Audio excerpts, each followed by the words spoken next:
The house prices have been soaring in the last 3 years since the pandemic started, and in the past few months we have seen house prices reaching new all-time highs and new all-time highs. And this is true no matter in what state in the USA, no matter in what country in Europe you live. We can all agree the main reason for skyrocketing house prices is the extremely low number of houses for sale.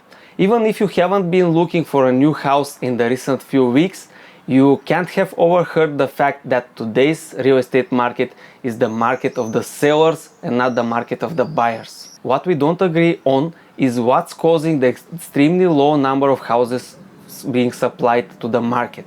Because understanding this will give us a clue when the market is going to flip. If you ask the real estate industry, they will tell you that the only solution is to build more houses in the future.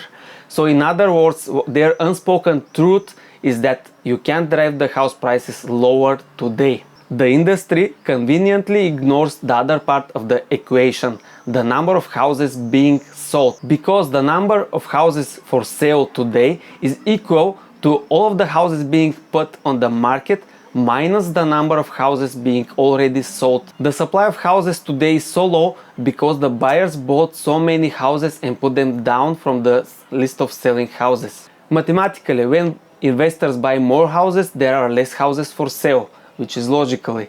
In other words, too many houses being bought by the landlords have driven the house prices skyrocketing.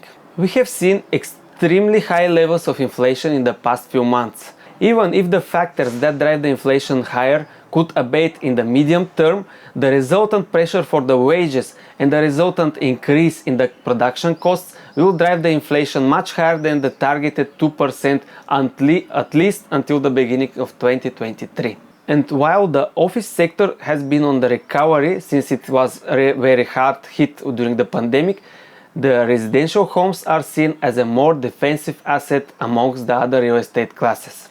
Residential assets have proven to be less correlated with the business sectors and with the business cycles. Even with rate hikes, we can expect the interest in this segment to continue to be very high amongst the investors, and this will compress the yields which those buildings are yielding today. First, the pandemic and the stay at home has boosted the savings of the households.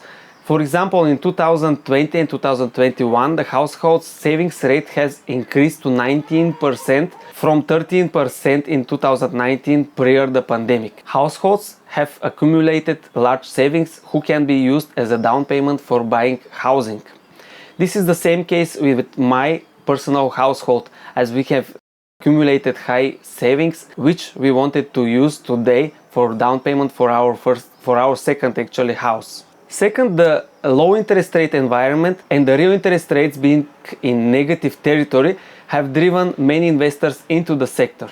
Finally, lockdowns and home working have driven many parts of the upper middle class from moving from the city centers to the outskirts of the big towns. Personally, I expect the house prices to be driven higher, although not at so high rates as today, driven by healthy economy, driven by negative real interest rates, and driven by higher savings of the households. How is the real estate market in your hometown and in your country?